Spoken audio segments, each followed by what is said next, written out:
ఇప్పుడే జీ5 app download చేయండి. చూడండి మీ ఫేవరెట్ టీవీ షోస్ ఎప్పుడైనా ఎక్కడైనా. నాకు చెప్పడానికి కూడా అంత మొహమాట పడుతున్నావు కౌశికి? ఏదైనా పర్వాలేదు, చెప్పు. అది నేను చెప్పబోయేది విని మీరు చాలా బాధపడతారని తెలుసు.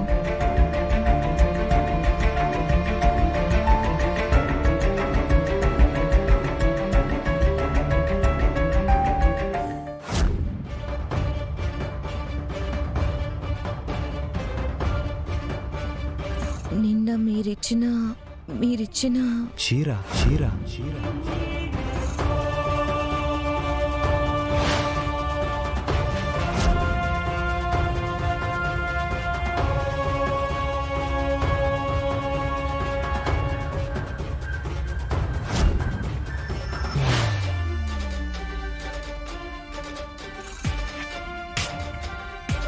దాత్రి, ఆ చీర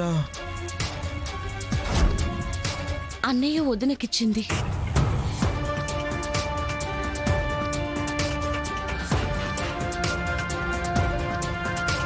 నిషి, నువ్విచ్చిన షాక్కి ఒక్కరికి కూడా నోటెంట మాట రావట్లేదు.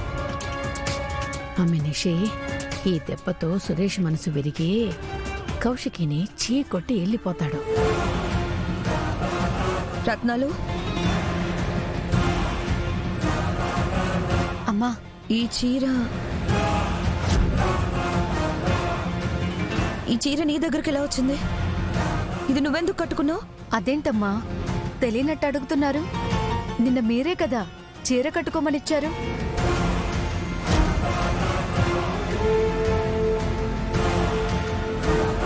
నేనివ్వడమేంటి? నీకు ఆయన పిచ్చి కని పట్టిందా? మా ఆయనకి చీరిచ్చి నన్ను కట్టుకుని ఫంక్షన్కి రమ్మని చెప్పారంట కదమ్మా. రేపు ఇంట్లో ఫంక్షన్ ఉంది కదా, అందుకే మీకోసం కూడా బట్టలు కొన్నాను. ఇవి కట్టుకుని ఫంక్షన్కి రావాలి. నిన్న మీరు వాచ్మెన్ కి శారీ కవర్ ఇచ్చి తన వైఫ్ ని కట్టుకొని రమ్మని చెప్పటం నేను కూడా చూసాను దినా. నేను కవర్ ఇచ్చా నిషిక, కానీ ఆ కవర్లో ఈ చీర లేదు. వదినా, ఆ చీర కవర్లో పెట్టింది మీరు, తీసుకొచ్చి ఇచ్చింది మీరే. మరిప్పుడు ఆ చీర ఇచ్చింది మీరు కాదంటున్నారు. మీరు ఏమంటున్నారో అసలు మాకు అర్థమే కావట్లేదు. నాకు అర్థమైంది.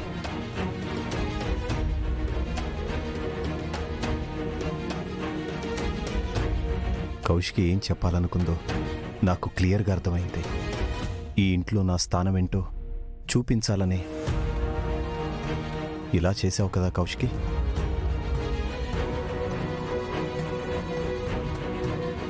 నేనంటే కోపంగా ఉన్నావనుకున్నాను.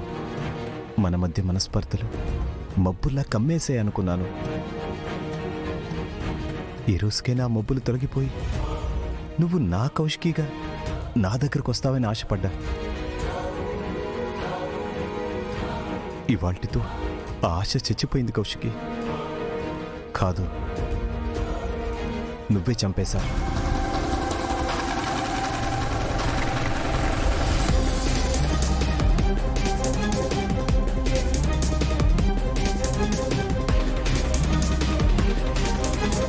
ఈరోజు మన జీవితంలో కొత్త మలుపు తిరుగుతుందని ఆశపడ్డాను.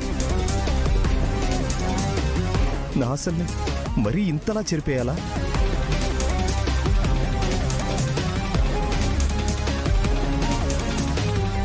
జీ5 యాప్ డౌన్లోడ్ చేసి అన్ని ఎపిసోడ్స్ పూర్తి ఉచితంగా చూడండి.